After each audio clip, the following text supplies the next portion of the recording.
Adam here with Brooksaw Antiques. Today we have this 1970 Olympia SM9 vintage portable typewriter. I'm going to show you how to use the functions and make sure they all work. Made in Western Germany and the second best typewriter of all time in my opinion, behind the Hermes 3000, but a lot of people put this as number one. Definitely the most durable machine of all time. You can throw this thing down a mountain and it will still work. Probably will be the last typewriters to exist on the earth, and they would probably last forever, to be honest with you. If you don't let it sit in water for a long period of time, this will last forever. Up top is the adjustable paper guide. This helps you guide the page in straight and align that up with the edge of the platen, which is the main roller that feeds the paper. This is the left margin and this is the right margin. I'm just going to set that right one on 75 and the left one around 0. And this is the paper support arm that flips up from the back like a switchblade and extends. This is the paper bill. It sits on top. It's got 2 adjustable rollers and a scale.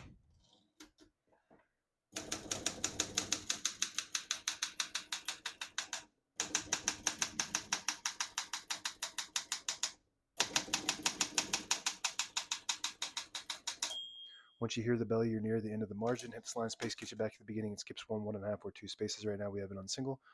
If you want 1.5, so single skips 2 half spaces. If you have it in the middle, it skips 3 half spaces. When you have it all the way down, it skips 4 half spaces. We're going to keep that on single for now and finish typing. As you can see, all the keys type nice and none of them skip or stick. I'll type a sentence in red on the next line and switch from black to red. There's a switch on the right side. Flip that down to the orange indicator. It prints the bottom portion of the ribbon, which is red. When you have it on the middle, on the white indicator, it prints no ink at all. It just leaves a stencil for copying purposes. When you have it up top on the blue indicator, it prints the top portion of the ribbon, which is black. You can move that down for red.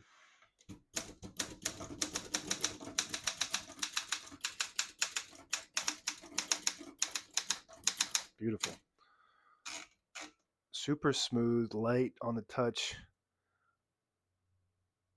and very reliable. The print is beautiful. Rare pica number 61 font. So this is different than your standard. Just a little bit cleaner looking and easier to read. And they don't even have that font in their typeface booklet. So I'm not sure when they started making. I have another one that's an older version that has the same font, so I'm not sure when they started implementing the 61 font, but it's just hard to research what exactly it means and all that. So we're going to put that color back on black, and to pull the page out easy, we're going to flip this paper release switch forward. Unlocks the rollers underneath the platen, allowing you to pull the page out easier. Load thicker paper like carbon copy or cardstock. Also allows you to straighten the page out if you load it crooked. Make sure you flip that back before you load the next page, or else it won't load correctly. So this extension will gauge when you're getting close to the end of the page, like a page gauge.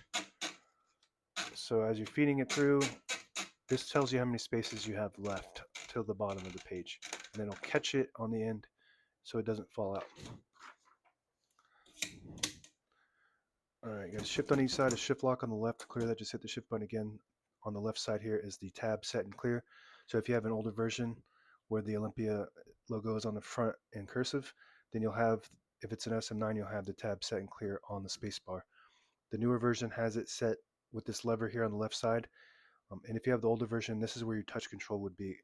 But on this version, they move the touch control on the inside and move the tab set and clear on the left side here. And if you have an SM8, you won't even have that. You just have the tab button on the top right, and then the tabs are manually set on the back. So if you have tabs back here, then you have an SM8. If this is like shown here with no tabs, then you have an SM9. All right, so right now we have tabs set on 10 space intervals. So I'm just going to clear them all with one swoop with this lever here, the all clear lever. Now we shouldn't have tabs set at all, but I always like to set one somewhere in the middle so that way when you hit the tab button, it doesn't go slamming all the way to the end, causing wear and tear in your typewriter by pushing that up to the plus sign, and it will stop at that spot. To clear that one specific tab, move it down to the minus sign. Now we don't have any tabs, but I always like to keep one right there in the middle so that way when you hit the tab button, it doesn't go slamming all the way to the end, causing wear and tear.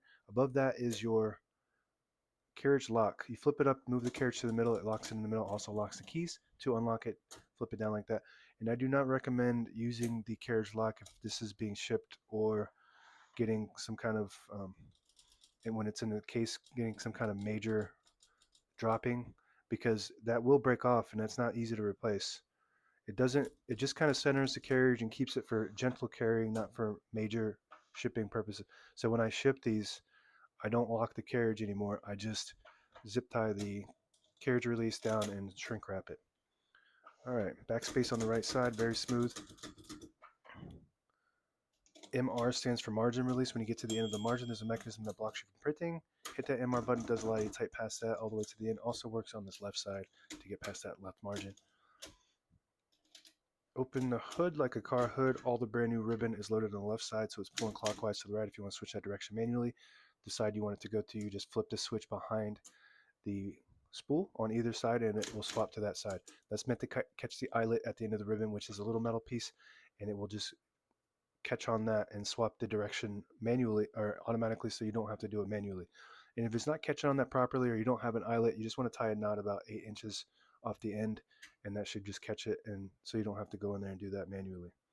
Here's your touch control. It's all the way up. There's a minus and a plus sign. Minus sign is on top. If it's all the way up, it's load tension on the keys, low touch control. All the way down, it loads a spring that's connected to all the keys to increase the tension. They respond faster, but you do have to hit them harder for them to print. So you just want to play with that to gauge your preference as far as touch control goes. When it's on low, this is actually a fairly light machine. Carriage release on both sides because it's the deluxe version. If it's non-deluxe or if it's an SM8, you only have one on the right, you don't have one on the left at all. And that's your all tab clear, and this is your paper release or your paper support arm. Very cool. Carriage release on the left, super smooth, the Mercedes-Benz of typewriters. If you pull out the knob and turn the knob, it disables the spacing so you can get to an exact spot on the page. You let it go, you get the clicks. Each one of those clicks is a half a space. Same concept. If you move the line space selector all the way back, it disables the space and move it forward to the one, you get the clicks. Just want to be careful when you disable the spacing because you will lose your line. It's only for getting in between lines for documents and whatnot. That's it. Now available on eBay or Etsy or my new website, brooksawantiques.com.